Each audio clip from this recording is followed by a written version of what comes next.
welcome to yet another edition of Thinkly Talks, a place where we have conversation and dialogues with some amazing people from around the world. So today we are back in Jaspreet's community, Plurality Dialogues, to take a conversation with him forward. So Jaspreet, a very warm welcome to you and great to have you back here. Hey, thanks, Vivek. Good to be back after a week, and thanks to everyone who's joined. Right. So Jaspreet, we touched upon multiple topics last time, and I think we honestly fell short of time, and that's why this whole thought about, diving deep into multiple topics, because there's just so many dimensions to AI. It's just not about technology or the compute power. Last week, you touched upon the overview of what happened in 2023. We talked about ethics, regulations, a bit on AGI. We just about scratched the surface of consciousness, right? But today we are going to be doubling down, this whole thing on AI and politics, specifically AI, deepfakes, and democracy, right? But I thought, before we just go down this rabbit hole, and it's going to be a very interesting rabbit hole, I'm sure, there have, as always, like Jaspreet said last time, I mean, every week there is just so many announcements that keep happening on AI, right? And it just kind of blows you away. And I think there were some developments that happened over the last 7-10 days, which not only, blew our mind, but have a huge relevance and impact to what we're discussing today. So I just thought, maybe we just take 2-3 minutes to just kind of run through that. And let me just quickly share my screen and take it from there. 1 second. So like we saw, I mean, if you look at it, last week again, AI didn't disappoint us. I mean, I think one of the big news was the fact that how, OpenAI is currently on track to kind of hit 2 billion, which I think really surprised a lot of people, because there's been a lot of talk about it, AI being this hype that you naturally see. And of course, out here, it's apparently doing an ARR of around $2 billion, doing around $170 million a month, largely on the back of its, subscription, and as well, the API they're sharing with Fortune 500 company. So I think that was interesting, Jaspreet. And I think the other thing which really, I think, blew the socks off people was when he talked about seeking trillions of dollars, so, to kind of reshape, the business of chips and AI, because apparently he just believed that there's such a scarcity of chips right now, the compute power that's required, right? And, so Wall Street Journal reported $7 trillion is what, Sam Altman was looking for. Of course, there were a lot of memes around it. Some people said that this is possibly the TAM. This is where he's kind of got it wrong. And, Jaspreet, some thoughts on this? Sure. There are 3 numbers actually here, which are very interesting. And 2 of them you have put here, Vivek. So this was about 10-12 days back. So one is, that track to hit $2 billion, which frankly doesn't surprise me. Actually, 4 numbers. And these $2 billion come from another number, which was divulged, which was 180 million now regular subscribers to ChatGPT. And over and above that, there's the enterprise revenue is getting via Microsoft Copilot and other products, as well as their own enterprise offerings. The other number, before I come to the big one, it was the number of 86 billion, I think, which is now the valuation of OpenAI with the employee stock, stock sale, which is again a massive number. And then obviously all those numbers paled in comparison to the 7 trillion number, which, I just admire the sheer audacity of it. I don't actually, to reshape the entire chip ecosystem would take, I think, $1 trillion or so is enough for that. Yeah. So it'd be interesting to figure out where he's come up with this number, but it's an audacious number. Absolutely. In fact, Masa of SoftBank is in the market raising $100 billion, to kind of, I think SoftBank is putting in $30 billion towards that, and $70 billion, I think, from the sovereign funds of Middle East. But then again, I mean, it's honestly, really a tea party compared to what, apparently Sam Altman has talked about. Sorry, you were saying something. No. I'm just saying that actually, I don't think there is any funder in this world who can even pony up $500 billion. Yeah. And even if you look at the Middle Eastern, I mean, if you look at the largest sovereign fund ever, which is, I think, one of the Scandinavian countries, it's about $1 trillion or so. Yeah. And that's huge. And that's all of their money. So, all of it, right there. Yeah. And then, sorry, go ahead. No. So I have no idea Yeah, yeah. This money will come from. And I think just to put this in context, we're talking about the global GDP is around 100 trillion. So, so Yeah. 7 trillion is what he's talking about. So anyway, so we'll have to see how it comes up. But, Sam Altman being Sam Altman, kind of came up with this tweet a few days back, and he says, Yeah. beep, beep, why not 8? So, I mean, he didn't kind of acknowledge it. He didn't kind of deny it, but, just his typical humor. Just tweet. I think that's so typical of Elon and Sam nowadays, right? Yeah, Sam is the new Elon. Okay, Altman is the new Musk.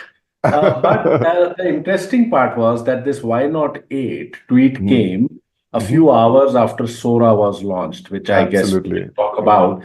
And so Right. my take on it was that within 24 hours of launching, I agree. Sora has been valued at 1 trillion. Okay, Absolutely. it's gone from 7 to 8. I mean, yeah. Absolutely. And just staying on this part, I mean, just to kind of talk about, the fact that why chips and this whole compute power is so important really comes on, from what really again happened last week, right? Towards the end of last week, we had NVIDIA, which has had a spectacular year, and in fact, I think in Jan and Feb alone, it showed up around $650 billion worth of, market value. So that's roughly equivalent to Tesla, which is another fantastic company. And there's been a crazy bull run. So just shows that the whole insatiable, appetite for chips, and different form. Of course, there's whole question about, is he trying to compete with an NVIDIA, or is he trying to compete with TSMC, which is the Taiwan, so is it more upstream or downstream? Nobody has a clue. I think we'll know when we'll know. But, With 7 trillion, it's all streams. It all streams everywhere. Yeah. Right. By the way, Microsoft's sitting very pretty, right? $3 trillion, right? I mean, when I quit Microsoft, it was 300 billion. And I was just wondering, do you still have some shares left? Unfortunately, also just change the slide very quickly. Yeah, I agree. It pains me also. Like, my last venture took it all away. But anyway. But, I think apart from all this, which is again a fantastic, very heady week, what we're talking about, what, just we talked about. I think on Thursday or Friday night, and I was awake at that time, I think it was around midnight, when suddenly Sam dropped this, and he talked about the fact that he says, here is Sora. And you probably pronounce that Sora because it's Japanese, which stands for the sky. And he said that here is our, a text to, video model, right? And Jaspreet, I'm sure you want to say, and I have a few slides to kind of show on that, but, you want to just maybe talk about this. So I've, yes, the following morning in my life was taken over by the Japanese word for sky, which is Sora. In my view, couple of things, 3 things. One is that while Sora is not the first text to video model out there, there's been Runway, there's been Google's product, few others, Pika, but it is qualitatively miles ahead. Absolutely. And it's also, the kind of data it seems to be trained on, the kind of output that it brings out is just at a completely different magnitude. And therefore, I believe that Sora is the ChatGPT moment for video. Absolutely. Much like ChatGPT was the ChatGPT moment for text. This is the ChatGPT moment for video. It has several implications. And I think one of them will morph into the topic discussion. Absolutely. Yeah, but it has several implications. I would be very worried or excited if I was a graphic designer, a movie maker, a game artist. But it also has several implications on the whole deepfake story, which I'm sure we will talk about. So I'll reserve my comments around that. So just for the benefit of maybe a few who haven't seen a Sora video, I've just got maybe 3 of them out here. So this is, I think, the first one that I saw Sam Altman. So Sam Altman just kind of, he like threw the gauntlet out there. He just said that, guys, come up with the most crazy description and I'll, get this thing generated. So here we have a wizard wearing a pointed hat, blue robe with white stars, some kind of a description, and here you go. So here you can see, like, I mean, this whole, a single line, and look at the imagination. And in fact, I think, like Jaspreet said, that there's a lot of discussion happening. What's really happening out here? I mean, is it diffusion? Is it something using Unreal's engine, from Epic Games, and stuff like that, right? So you'll never know until you do it. We have maybe your ex-bosses, this was probably one of the most spectacular videos, which talks about the prompt was about showing a Tokyo street with the cherry blossom happening at this point in time in the winter, right? And just to kind of show you this, I think the whole, what should I say, the imagery and the detailing is really amazing. So as you can see, this is like a drone footage following a couple walking down the streets, and this was a one-line prompt. And I think that's why Jaspreet, has been saying that this can really completely shake the whole video world that we're talking about. And then we have Jaspreet on cue. I have this one, which is he even indulged our Kunal Shah. So Kunal, being Kunal, asked a bicycle race on ocean with different animals, athletes riding the bicycle with a drone camera view. I mean, this can be as vague as it can be. And here you go. This is what Sora did for that. It's my favorite. Yeah, absolutely. No, I have another favorite one, and I'll just show that one. So these are, of course, dolphins. Look, we can actually go through videos and videos. Maybe we should move to elections and deepfakes. Absolutely. I agree. And if you would just allow me 1 second, I'll just show this. This was my favorite. And Agile, did you see this one? Yeah. So anyway, just very quickly, this is all about yeah. So the unsuspecting people actually then ended up watching a movie of Singham, which was describing this. But yeah, you're right. We need to kind of stop and get back to really the agenda at hand, right?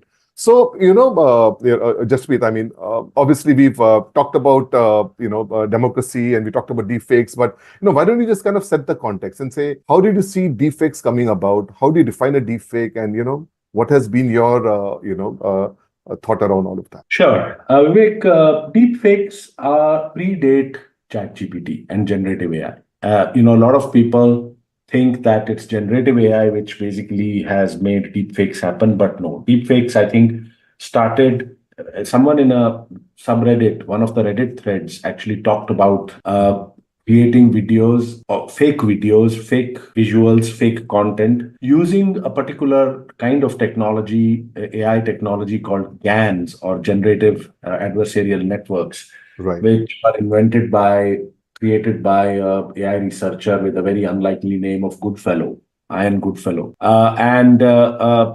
He created this whole GAN concept, which basically implies how two AI systems kind of can play off against each other to create better and better stuff, adversarial networks.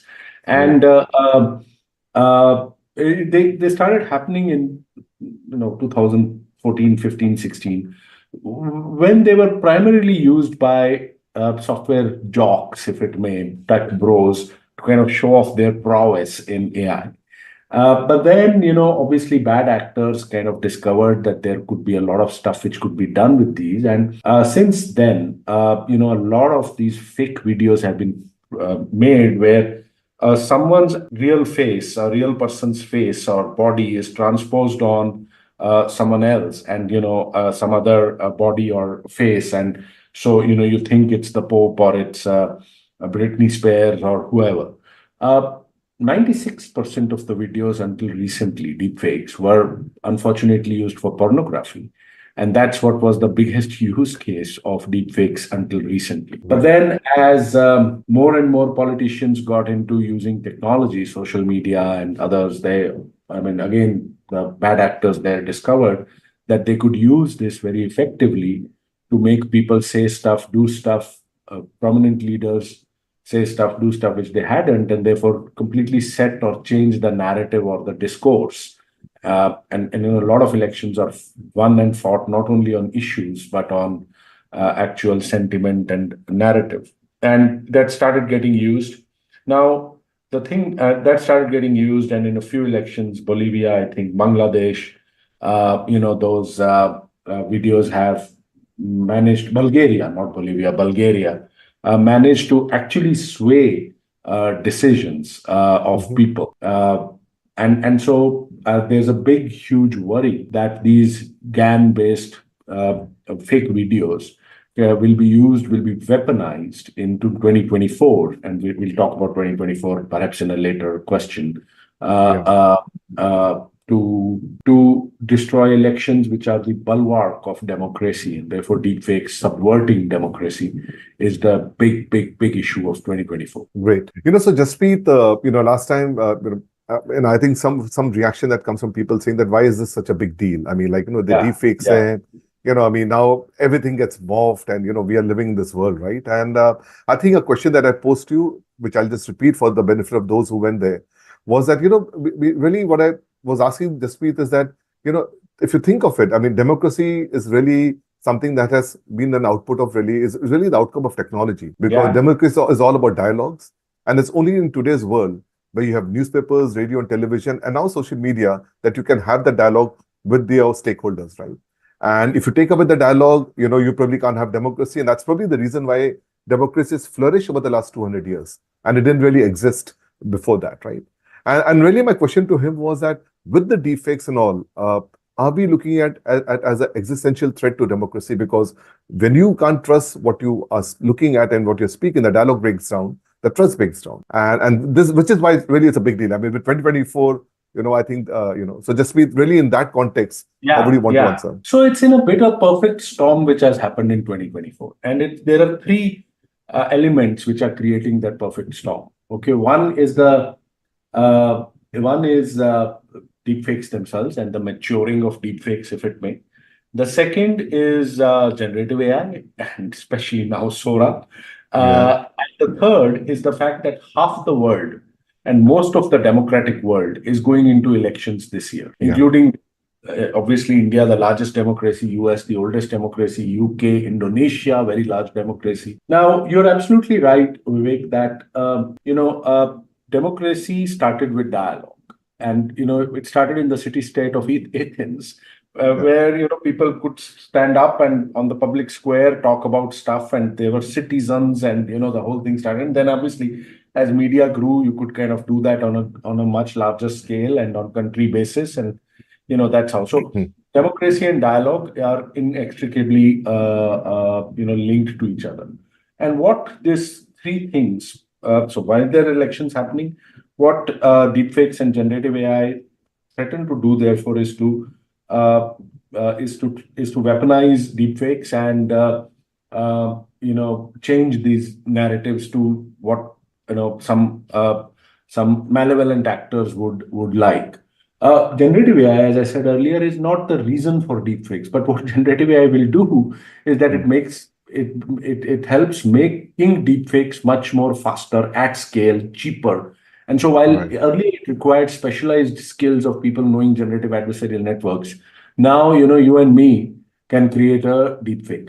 But there's a fourth element, and so there's generative AI which is creating deepfakes at scale. There's the maturity of deepfakes themselves.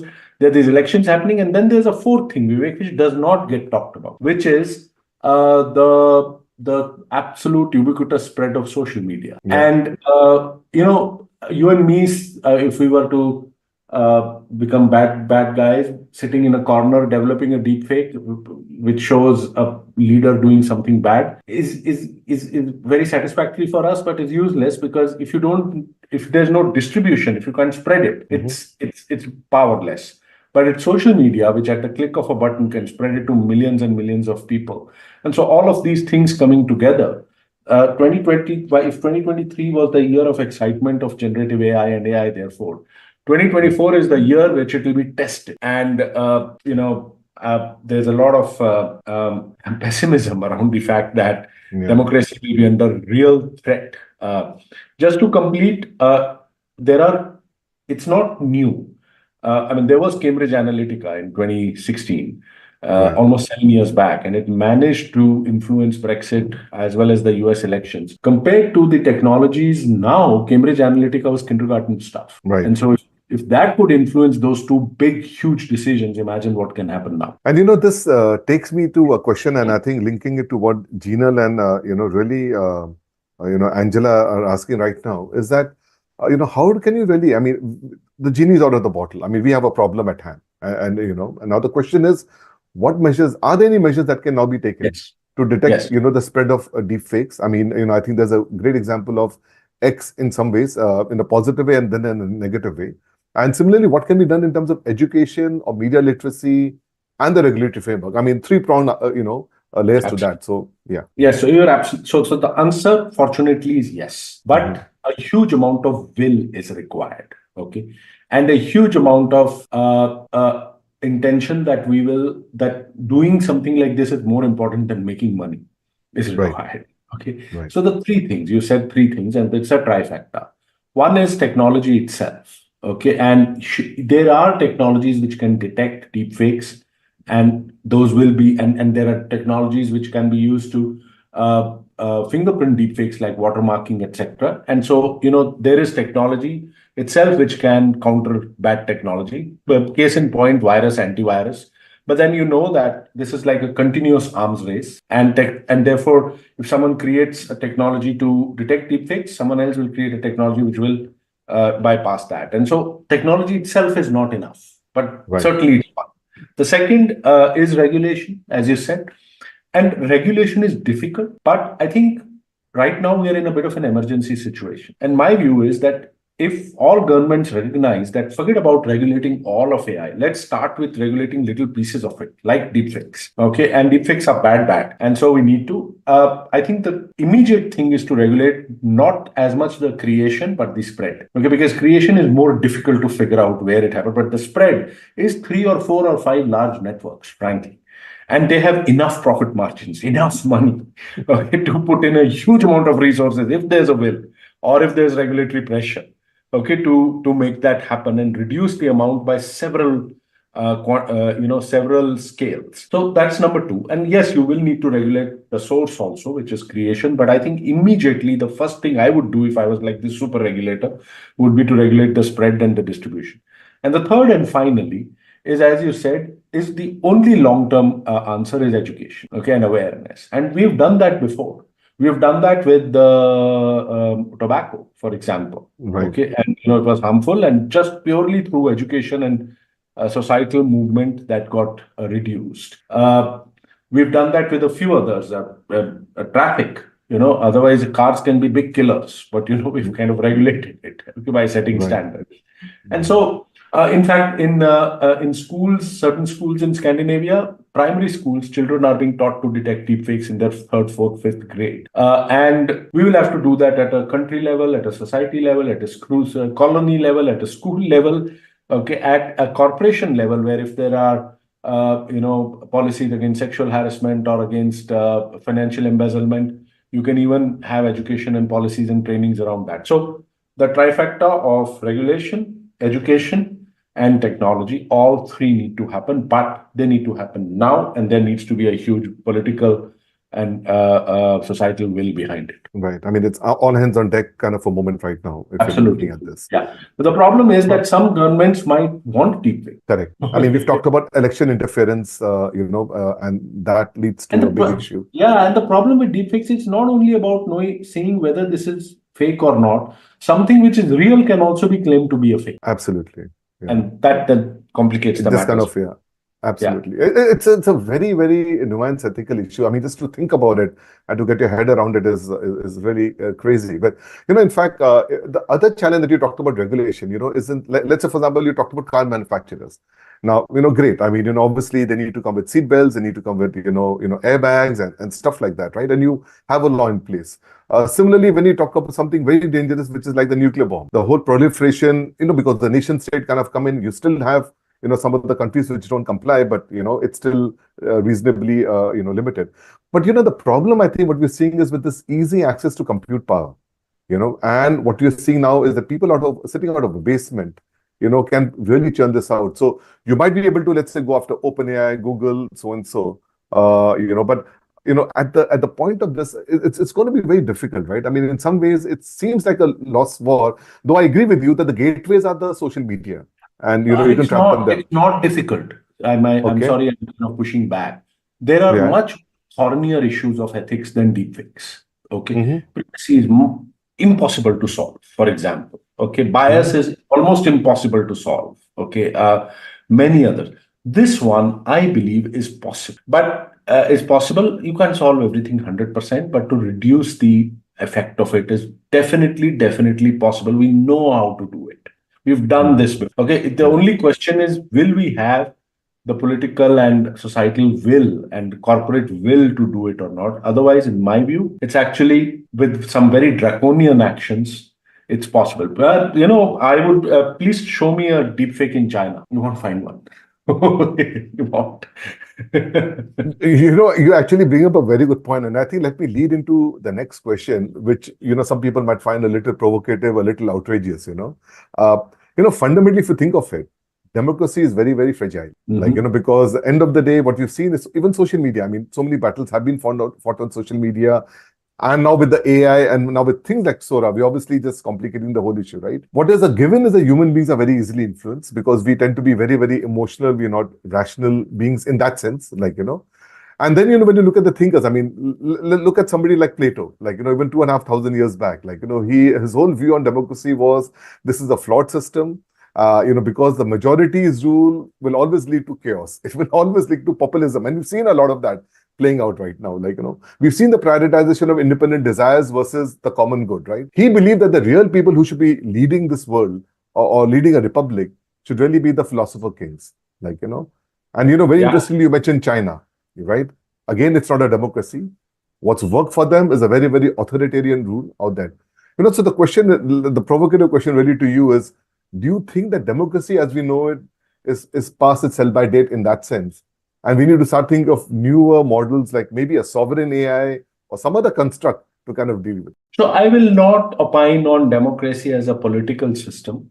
Okay, I don't think I am qualified or knowledgeable enough to, give my... But would love your perspective because, the way you look at it is from a different filter. Yeah, but definitely democracy and AI in that sense. And, will it be possible for the two to coexist in some sense? I think so, yes. I mean, if you mentioned nuclear energy, one of the papers that I wrote in Cambridge was about this whole IAEA and the non-proliferation treaty and, whether a similar model could be used for, and, this was before Sam Altman started talking about it. So I'm rather proud of myself. But if you think about, has it been successful? Nothing is 100% successful, but at least it has so far prevented another nuclear bomb, another Hiroshima or Nagasaki. So arguably successful. Okay. Right. Was it unfair? Was it totally fair? No. Okay. The non-proliferation treaty rewarded the winners of the World War II. Okay. And even till today, we are kind of, saying India should have been a part, Brazil, A, B, C, etc. And we are not happy. Not fair. Right. Was it done by dictatorships? No. Okay. This was created by amongst the largest democracies in the world. At that time, China wasn't a dictatorship. So 4 out of 5, and Russia was kind of halfway, were actually democracies. I can go on and on. Okay. I mean, again, I refer to traffic. I find that to be fascinating. Cars can actually, without any standards, can actually kill 1 million people a day. A car is a very destructive machine. You try and stand in front of a car driving at 80 miles per hour, and that, it's very, very destructive. But you know what? And we've put some arbitrary things, drive on the left-hand side of the road. When there's a red light, stop. Okay. And people do that, right? It's not a dictatorship which enforces that. Right. And so I think it is not past sell-by date. I think it is very possible for democracies. We have enough examples to show that. The only problem, in my opinion, Vivek, is that most of these were done at a time when it was largely a unipolar world. And one country could stand up and say, you know what, my way or the highway. Yeah. Today, that doesn't exist. So it's not democracy as much as geopolitics, which, in my opinion, is the problem with making some of these things happen.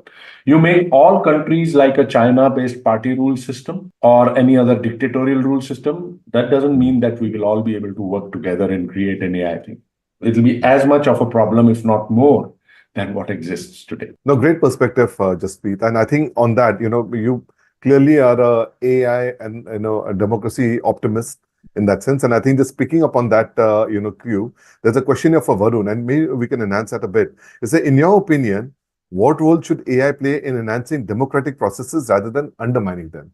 And I think the fact is that there's so many positives that we can focus on, because we obviously are talking about deepfake and election interference, but there's so many areas. So maybe you might want to elaborate on that.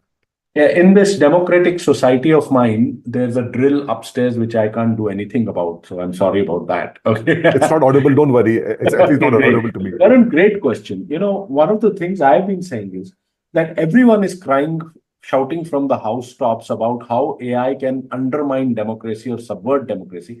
Actually, there's a lot that AI can do to help democracy. Yeah, Yeah.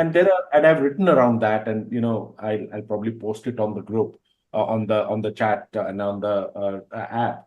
But I'll give you two, three examples. For example, you can actually use AI very well to figure out where there is possibilities of fraud, and police that in advance to kind of ballot stuffing, or whatever, like the stuff which happened in Pakistan, for example, okay, where there was obvious fraud.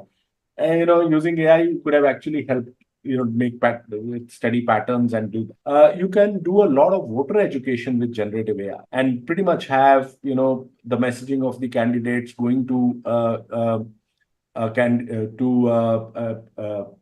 the citizens, at scale, personalized, the way they have not been able to do so far. I mean, how many people can you get into a rally at the end of it? Earlier on, people used to do phone calls, or they used to get Jaspreet, I'm knocked. sorry. I think your volume's just come down slightly, just a little Has it? bit. Has Yeah, it? slightly. We were like very loud and clear. We can still hear you. I just think slightly it dropped, but please carry on Okay, if you. I have no idea how to change it, frankly. No, Uh, then let's not disturb it. okay. No problem. Yeah, Yeah. So I'll just speak louder. Okay. yeah, And so there are ways from generative AI to kind of stop that. There are multiple such possibilities to help election commissions, to help them draw up the right kind of boundaries, and how to logistics of votes and votes collecting, the logistics of figuring out what is the right place for a booth to be, so that the maximum amount of people can go there on a particular day and vote. Uh, yeah, it doesn't have to be 9 a.m. to 7 p.m. or whatever it is for every booth in every constituency. You could kind of personalize and customize to make that happen. So there are multiple ways that AI can be used for the governance, for the logistics, for fraud detection, for messaging, etc., which is not talked about. It's On the other hand, it's about the fear itself, which also is real. I'm not I fear as much, but there's other stuff. And this is only elections. For democracy itself, we can get into another, right. thing. But since we are focused on elections today, Right. And I think the other question really is that when you see, there could be ways that you could use AI, obviously in a democracy for better governance, right? Uh, People again there will be a pushback, right? Because I think there will also be ethical concerns about data biases, privacy. Can we turn this into a surveillance economy and stuff like that? I mean, what do you have to say about that? And again, to your other point, I think somebody had asked right at the start, can we use technology itself to kind of kind of stop election interfering, right? I mean, you again talk about a form of a GAN, right? I mean, another adversarial system which is taking on something else. And how do you think about it? I mean, do you think so ethically? yeah, so the surveillance economy that you spoke about is a much bigger, thornier area than deep, for example, to I solve, in agree. my opinion. Orwellian completely, right? Yeah, because the borders are so blurred as to what is protection, what versus what is spying, in a sense. Okay, so Right. cities like London, cities like Hyderabad, Delhi, okay, are blanketed with CCTV cameras. Blanketed. There's not a square footage of space which is not under a camera. Mhm. And you therefore are surveilled at every possible moment. And the algorithms which kind of then then predict whether you are doing something suspicious or not have a huge amount of bias. If you have a particular race or a color or religion, the algorithms would be biased to point a finger at you, and someone would come and arrest you. And Right. so but on the other hand, these blanketing of cameras have stopped unknown numbers of crime, terrorist attacks. Okay, unknown numbers, many of them are never divulged. And so, Right. where do we draw the line? Do we If you kind of move from CCTV cameras to just digital public infrastructure like Aadhaar, UPI, and DigiYatra, where the face allows you to go inside an airport, which basically means someone can track you all the time as to what you're doing, what you're buying, where you are, what are your intentions, everything. And that's been taken to an extreme in China, where people have developed something called a social score. Anyway, I'll leave that for maybe a surveillance-based Yeah. topic. But what I would draw back and say is that, look, this is a much bigger concern area to me than deepfakes. Deepfakes are hugely concerning, I believe in my little head that there's still some way to control them or minimize the damage. With some of the other areas like surveillance, it's just so much more difficult to figure out Right. what's right and what's wrong. No, great points, Jaspreet. We promise we'll keep this for around 30 minutes. 30, we have gone past that. But maybe one last question from your side, also linking it to a question that was asked earlier from the audience, is that, how do you see this evolve? Like, because like we said, I mean, all of us, while we've been, what should I say, now we are used to seeing these kind of, drops coming in from Google and so and from OpenAI, but yet the Sora caught us by surprise, right? And I think, what do you think will happen over the next 10 years? Let's not even look beyond that. I don't know whether we can imagine, but yeah. 10 years for AI, 10 years for deepfakes, 10 years for elections, 10 years for democracy. Which one? All of, I mean, just, we tried, I mean, the question is that, ultimately we're here and all of them are interlinked, right? So I just see, what do you see? Let's say, for example, what do you see happening in 2034? No, so I have no idea what OpenAI will do next week. Yeah. Okay. Forget about 2034. I have absolutely stopped, predicting. Yeah, I was at Singularity University, and one of these very famous tech leaders who will not name came up and said, have a 6-month planning cycle.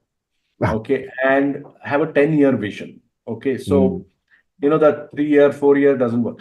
But the Uber thing I will say to your answer, and I'll again keep it contextual to the topic of today, which is the whole deepfakes and whatever. I have two views. I have an optimistic view and a pessimistic view.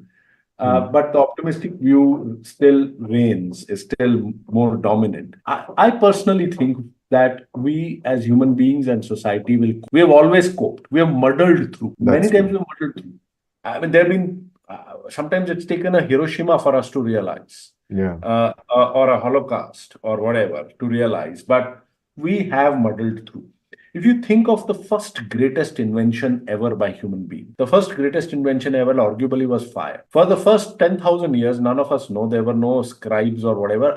But I can assure you that people used to think of it as the most dangerous technology ever created because you could not control fire. It would just, it would just kill you, and it was horrific death and, whatever. But we not only lived with it, but we also managed to control it and use it. The same thing with electricity. Electricity is super dangerous, massively dangerous. Okay. And then you can go on to nuclear energy. Actually, if you go back and see every technology that mankind has invented, big general purpose technology, almost every one of them has had a very dangerous side to it. And sometimes the dangerous side is first seen.